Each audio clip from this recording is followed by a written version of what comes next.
Du 22 octobre au 1er novembre au Théâtre Cercle Molière, découvrez Pauline Boutal, Entre l'étoile et les planches. Plongez dans la vie fascinante de cette femme d'art et grande figure du théâtre francophone. Billets et abonnements sur cerclemolière.com. J'ai hâte d'attendre la programmation du point de vue de Marc-François, parce qu'il en connaît beaucoup de choses, comme vous pouvez voir, de la deuxième fin de semaine de Cinémental, qui est samedi. Oui, alors on rappelle que Cinémental, c'est le festival des films francophones au Manitoba, avec sous-titres en anglais, qui a lieu au Centre culturel franco-manitobain.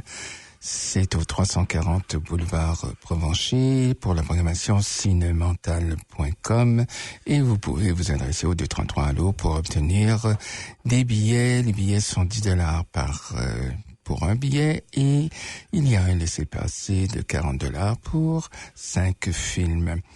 Nous avons parlé de la programmation pour le vendredi 17 octobre. Maintenant, nous allons vous parler de la programmation du samedi, le samedi 18 octobre. Nous commençons par un film très surprenant qui s'appelle Prodigieuse. Nous allons écouter la bande-annonce.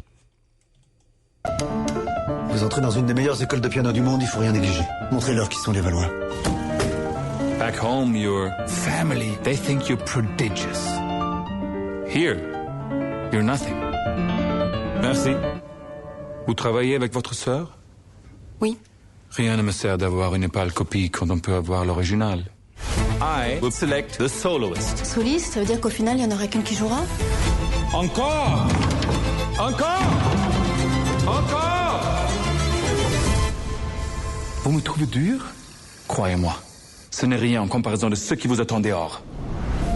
C'est quoi son problème? Elle le fait exprès? Claire souffre d'une déminéralisation osseuse. Vous lui donnez combien de chances de faire carrière? Aucune. Je vais vous parler. Comment vous pouvez me faire ça? Je suis la meilleure. Vous étiez la meilleure. Claire, attends. Va te faire foutre! Je prendrai pas la place de ma sœur. Parce que vous pensez que je vais la garder si vous dites non? Claire a une sœur jumelle. Il faudrait qu'elle vienne faire des examens. La musique, c'est fini pour vous. Faut tourner la page, là. Les trophées, les concours, les compétitions, ça, ok. Mais pas la musique. Pensent encore qu'elles vont faire carrière alors qu'elles peuvent même pas ouvrir une porte. Une carrière, peut-être pas, mais elle joue.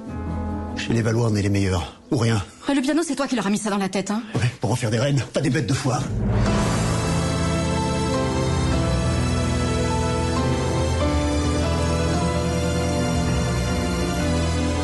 On n'abandonnera pas avant d'avoir tout essayé.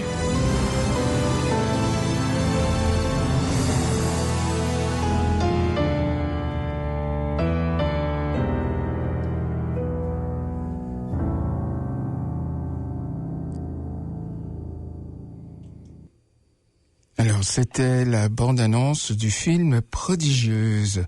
Ce qu'on peut dire au sujet de cette production, qui est assez exceptionnelle dans son genre, c'est un premier long-métrage et c'est fait par un père et son fils, ce qui est très rare au cinéma. Alors, il s'agit de Frédéric et Valentin Potier qui ont travaillé le scénario, le scénarimage et la réalisation. Et leur sujet, eh bien, c'est un sujet, comme je le disais, d'exception. Ça porte sur l'histoire vraie des jumelles Audrey et Diane Plénet. Et ces jumelles-là, c'était des virtuoses du piano, mais elles ont été victimes d'une maladie orpheline qui affectait leurs mains. Et elles ont dû trouver une solution pour survivre à cette épreuve. Et c'est tout ce qu'on découvre dans ce film-là. On suit en fait leur ascension à la fois comme pianiste de concert, mais aussi toute la préparation, la difficulté d'avoir très souvent des professeurs extrêmement exigeants, parfois presque tyranniques.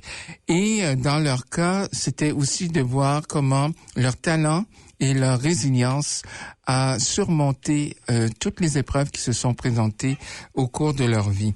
Alors, c'est un film qui, pour les amateurs de musique classique, c'est un vrai ravissement parce qu'on les entend jouer de nombreuses pièces de piano classique. Mais aussi, ce qu'on peut retenir de ce film-là, c'est que au-delà de tout ce que ça démontre, c'est un bel exemple comme quoi on peut toujours trouver des solutions à des problèmes qui nous apparaissent insurmontables. Et dans le cadre de cette production-là, ce qu'on peut vous dire, entre autres, parce que non seulement c'est une histoire vraie, mais en plus, eh bien, on faisait un clin d'œil lors de la programmation du film du 17 octobre. Les actrices qui ont fait partie des auditions, dans ce cas-ci, c'était Camille Raza. Elle a passé l'audition, ils l'ont retenue. Et elle a dit, vous savez, j'ai une amie. C'est pas sérieux. Oui. C'est vraiment. Oui. Qui s'appelle Mélanie Robert. Et ils étaient colocs. Alors, elles ont été colocs et elle a passé les auditions et c'est comme si on savait ça. Ah, ben, les deux se sont retrouvés à jouer dans le même film. Mais le hasard a voulu que autant une a postulé pour un rôle très précis et l'autre pour évidemment jouer sa sœur jumelle. Les réalisateurs ont décidé d'inverser les rôles. Qui va un peu avec l'histoire. C'est surtout que ce qui arrive à chacune des jumelles est très différent, ce qui fait qu'on découvre, même si elles sont toutes les deux victimes, ce qui est encore presque incroyable, eh bien, on peut en apprendre davantage sur leur survivance. Et en plus, pour ajouter à tout ça un peu de piment, on peut vous dire que Camille et Mélanie n'avaient jamais joué de piano de leur vie auparavant. Alors, elles ont dû, elles ont eu des doublures, mais elles ont dû apprendre le piano pendant 8 mois. Pendant 8 mois, ce fut intensif pour se familiariser, avoir des positions, évidemment être à l'aise pour tout ce qui est la base, même pour jouer du piano. Et évidemment, elles ont tellement joué qu'elles ont même développé des tendinites. Alors, c'est juste pour dire à quel point elles étaient dévouées pour jouer dans ce film-là. Alors, on peut dire que les vraies jumelles, les jumelles Plenay, ont parlé avec les deux cinéastes pendant 1 an et demi. 1 an et demi pour discuter du film et ensuite essayer d'obtenir du financement. C'est pas évident quand vous n'avez pas des acteurs connus qui jouent dans le film. Dans les rôles secondaires, oui, il y a quelques acteurs connus, mais en même temps, c'est juste pour dire que les rôles principaux, eh bien, c'est quand même eux qui portent le film durant toute la durée du film. Alors, on était très contents de savoir que ce film a remporté le prix du public au Festival du cinéma international en Abitibi-Témiscamingue. Alors, c'est ici, c'est pas très loin. Et ça a eu aussi une mention spéciale au Festival de Cône-sur-Loire. Alors, pour un premier film, c'est quand même épatant.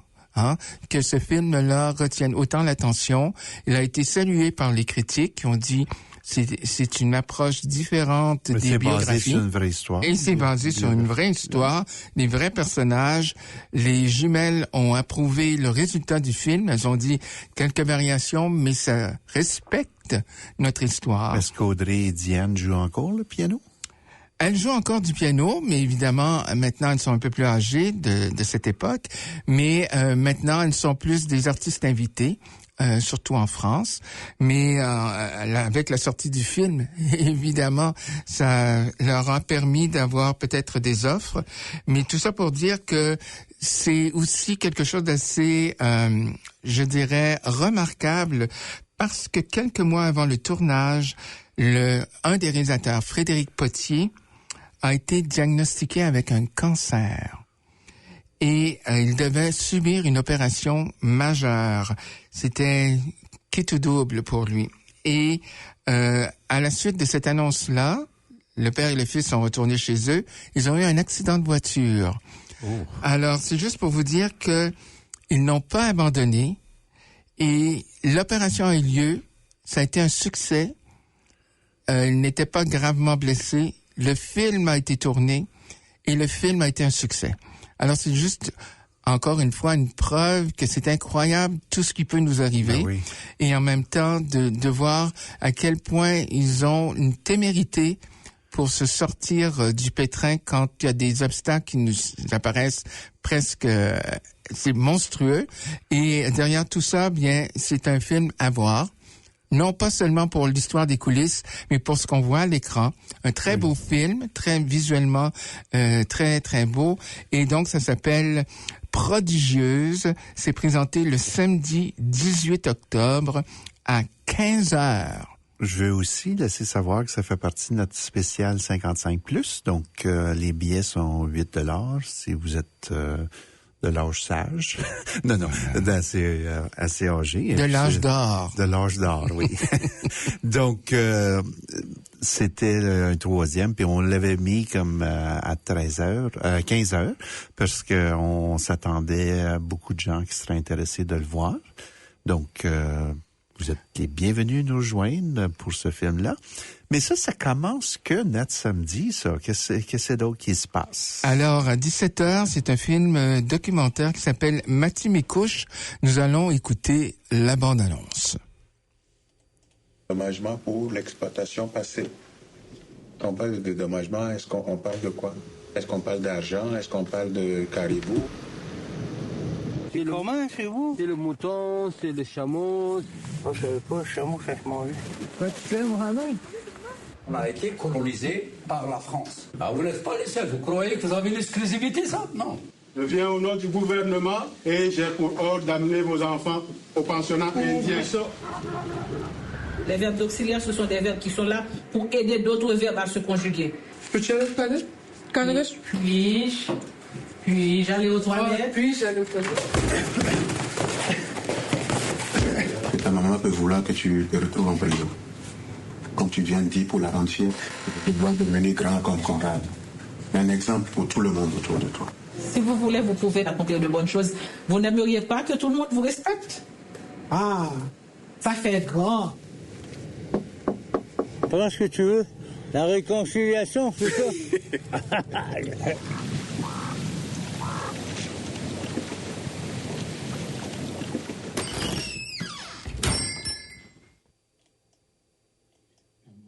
C'était la bande-annonce du documentaire qui s'appelle Matimekouche, qui est réalisé par le documentariste Guillaume Sylvestre, qui nous fera le grand plaisir d'être parmi nous.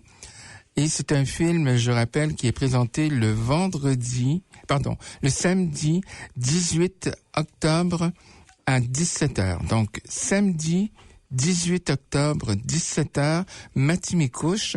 C'est un documentaire. La particularité de cette production, c'est que ça a été tourné dans un petit village de 700 âmes qui est adjacent à Shefferville, pour ceux qui sont un peu familiers au Québec. C'est au nord du 55e Il y a la chanson parallèle de Michel Rivard. Voilà. Et en plus, ce qu'on peut souligner, c'est que c'est un village on peut faire des rapprochements avec le Manitoba, mais il est inaccessible par la route. Alors, ce qui fait que pour y aller, il faut évidemment profiter des avions, donc de la Ligue aérienne, pour pouvoir y aller et approvisionner les gens du village. Presque tous les membres du corps professoral du niveau secondaire de cette école-là, c'est ça qui est assez unique en son genre, ils sont originaires d'Afrique. Et évidemment, ils sont intégrés à titre de migrants, très souvent de l'Afrique de l'Ouest et du Nord. Et évidemment, ils sont dans une communauté Innu. Et c'est les liens qui peuvent se créer entre les deux. Et on peut assister, grâce à ce documentaire, à l'esprit de collectivité qui est développé à travers les épreuves entre les deux groupes.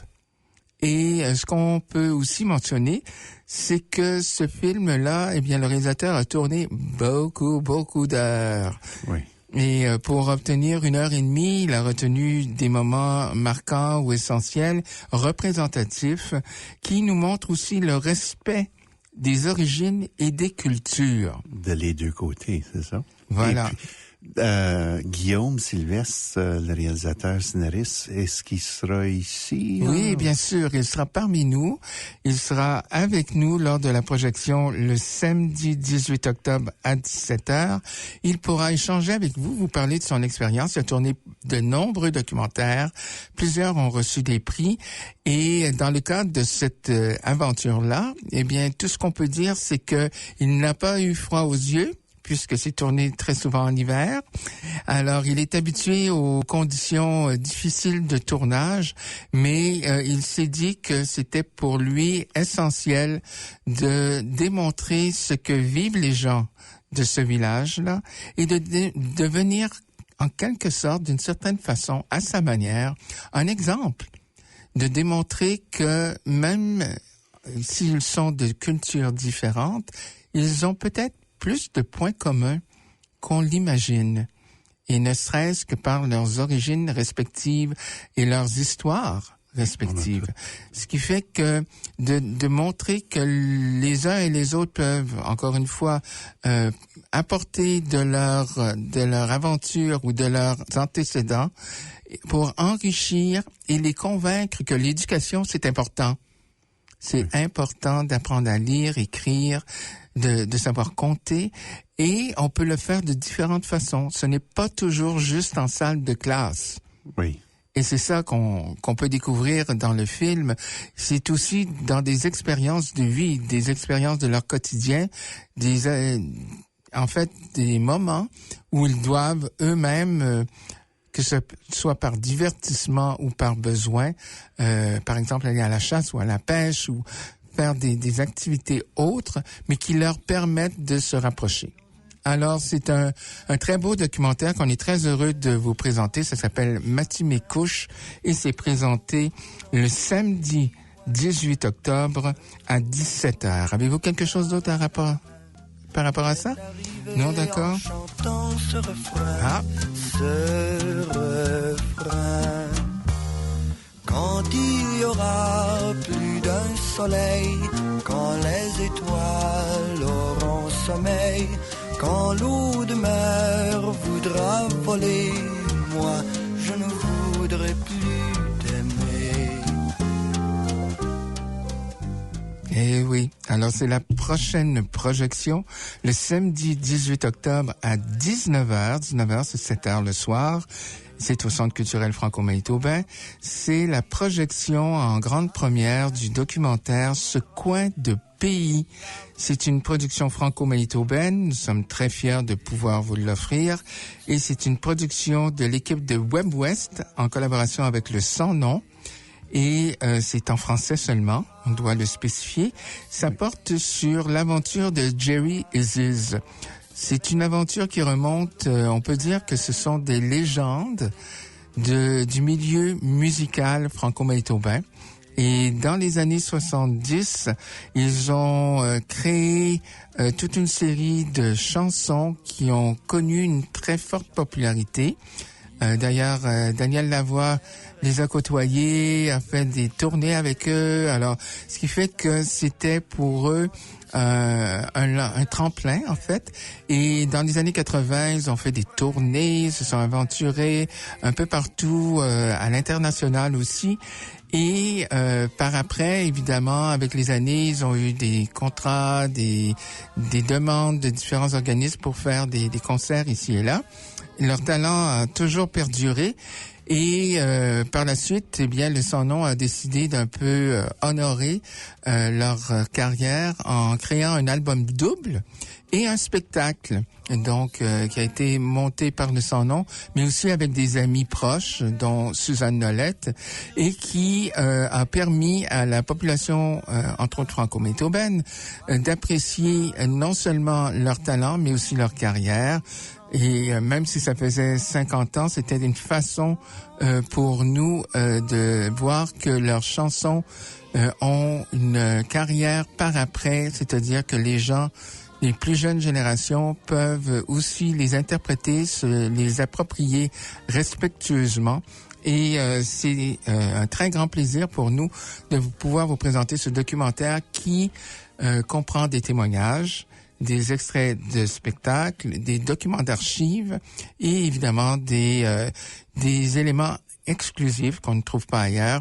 C'est un documentaire là de près de 70 minutes qu'on est très content de vous proposer en présence. On peut se douter et on peut l'espérer de Jerry Aziz, de leur famille, de leurs fans, donc de leurs inconditionnels qui seront là pour les appuyer, pour voir ce très beau documentaire. Et ce sera suivi d'une petite réception aussi. Il y aura un question et réponse avec des gens qui sont impliqués dans la production, dont Sandra Poirier. Alors, on est très heureux de pouvoir vous l'offrir. Ça s'appelle Ce coin de pays. Alors, je pense qu'Henri, vous étiez au spectacle comme moi. Oui. Et que vous êtes procuré de l'album double, aussi. comme moi. Je joue assez souvent ici aussi. Alors, c'était donc des beaux moments pour nous de non seulement appuyer, seconder, reconnaître, en fait, la contribution à la communauté manitobaine et même canadienne de ce duo musical qui est formé de Jerry Paquin et Gérald Jean. Oui. Et donc, on sait que leur famille sera là et ce sera un moment probablement très touchant, rempli d'émotions, parce que autant le spectacle en soi, c'était du direct, c'était sur le champ, sur le vif, et que le micro-sillon, le CD, en fait, a permis aussi d'immortaliser. C'est un peu pour ça qu'il n'y a pas de bande-annonce aussi sur notre site web. Oui, c'est ça. Mais ce documentaire, en quelque sorte, ça nous permet d'aller plus loin et d'avoir aussi une portée encore plus à la hauteur de leur rapport au monde culturel de la francophonie. Alors, ça s'appelle Ce coin de pays. C'est le samedi 18 octobre à 19h. On donne rendez-vous à tout le monde. Il y a de la place. Il y a 285 sièges. Alors, on peut remplir, comme c'était le cas pour les spectacles. Donc, on pourra vous présenter ce très beau documentaire et on invite tout le monde. On peut passer au prochain film. Bon, alors toujours le samedi 18 octobre à 21h, on va vous présenter un film qui a fait sa marque dans cette année et l'année dernière, qui s'appelle Deux femmes en or. Nous allons écouter la bande-annonce. Dans quelle année que ça date, ça, Deux femmes en or? Ah ben, Deux femmes en or, il y a toute une histoire attachée à ça. C'est un film qui a été tourné dans les années 70 au Québec et qui a fait beaucoup de remous parce qu'il contenait de la nudité, mais c'était une comédie loufoque avec des humoristes de l'époque. Mais par après, eh bien, il y a eu une pièce de théâtre qui a été montée l'an dernier. Et à la suite du succès de la pièce de théâtre, une jeune réalisatrice, Chloé Robichaud, a décidé de tourner un film adapté de la pièce de théâtre. On écoute la bande-annonce? D'accord. Savais-tu ça, toi, que la monogamie, ça a été inventé pour les hommes, pas pour les femmes? Je pensais que c'était naturel, là. Non, ils ont inventé la monogamie pour que chaque homme ait sa femme. Et chaque femme a son homme. C'est à ça qu'on sert les femmes, à pacifier les hommes. Moi, je vais arrêter mes antidépresseurs. Pourquoi tu ferais ça? Pour être plus sensible. Depuis que Emma est née, je me sens coupable de pas avoir de libido, puis je pense que pour le bon fonctionnement de notre couple, il faut que je fasse quelque chose. Écoute, je pense que t'es fatiguée. Ça te tente pas que j'ai plus de libido? Je trouve que ta santé mentale est plus importante que ta libido. On couche pas ensemble. Ben là, c'est une façon de voir les choses. Une façon de voir les choses, c'est un chiffre, on couche pas ensemble, 0. Le ciel bleu nous tombe sur la terre. J'ai jugé mes parents toute ma vie d'être restés ensemble juste à cause des enfants. Dans le fond, ils essayaient juste de faire la bonne chose. Personne va nous donner une médaille parce qu'on a fait la bonne affaire ou qu'on a donc été fines. Peut-être qu'on devrait juste continuer avec la base. Un exterminateur? L'énergie sexuelle de base. Si t'as pas le cadre dans ta chambre à coucher, mais tu sais pas jouer de la vie. Moi, je suis prête à jouer de la vie. Est-ce que je peux? Ah ouais.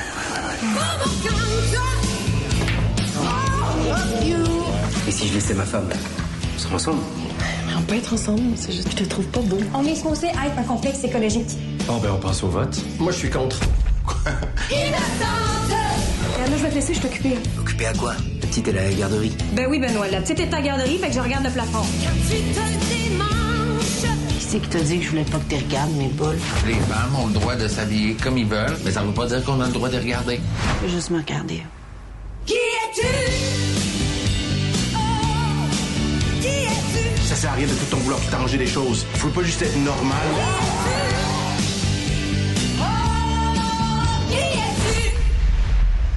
Voulez-vous que je fasse couler de l'eau pour que vous voyez où ça coule? Non. Parce que je pourrais juste...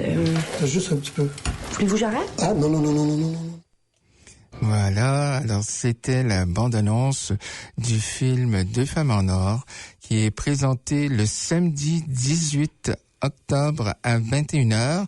C'est notre film, comme on a pu l'entendre avec la chanson de Marjo, c'est notre film un peu provoquant du festival puisqu'il y a un peu de nudité dans le film. C'est un film, entre autres, qui a gagné le prix spécial du jury au festival du film de Sundance. Alors, ce qui fait que il a quand même fait sa marque et non seulement pour Chloé Robichaud, là, qui a fait des films comme Sarah préfère la course, Pays, Les jours heureux, elle a aussi fait de la réalisation de téléséries à la télévision, comme Troll, Transplant, Law and Order, Toronto, et avec une comparse, donc Catherine Léger, elle a écrit le scénario pour lui permettre de s'amuser en quelque sorte en présentant cette aventure de deux voisines qui sont en couple avec, il y en a une qui a des enfants, les deux ont des enfants, et évidemment, ils ont des problèmes avec leur vie personnelle. Ils cherchent des solutions de raviver un peu la flamme de leur couple et peut-être en regardant à l'extérieur. Et ça leur permet de faire toutes sortes de rencontres et de s'apercevoir qu'elles ont encore le goût d'avoir une vie personnelle. Et évidemment, on le découvre avec humour et avec réflexion. Donc, ça s'appelle Deux femmes en or. Et on vous invite à venir voir ce film qui est présenté le samedi 18 octobre à 21h. C'est un film qui fera sourire et réfléchir sur les relations de couple et sur la façon de réévaluer sa vie personnelle, peut-être avec des aventures qui vont permettre des rapprochements. Moi, mais est-ce que tu peux parler des acteurs là-dedans? Oui, bien sûr. Parce que on dirait qu'on a mis tous les humoristes. Ben oui, c'est sûr. Alors, il y a plusieurs acteurs qui sont comme Sam Breton, Maxime Leflaguet, Patrick Emmanuel Abélard, Arnaud Soli, Claude Legault, Jay Dutemple, Catherine Lavac, Fabien Cloutier, Jean-Sébastien Girard, et il y a même deux anciens de la première mouture du film. Il y a Louise Turcot et Donald Pilon qui étaient dans le film en 1970. Je l'ai vu, puis je me rappelle pas d'avoir vu oui, Donald. ils étaient dans l'Assemblée qui doit voter. Alors c'est là où, entre autres, il y a Louise Turcot qui avait un des rôles principaux avec Monique Mercure dans le temps. Et il y avait aussi Donald Pilon qui jouait un des personnages principaux du film. Alors, il y a tous ces personnages en plus de, les deux actrices principales, c'est Karine Gontier-Hyman et Laurence Leboeuf. Et ces deux actrices qui sont en nomination pour plusieurs prix Iris cette année. Entre autres, c'est un film qui va faire jaser. Alors, on est très heureux de vous le présenter. Ça s'appelle Deux femmes en or. C'est à voir le samedi 18 octobre à 21h.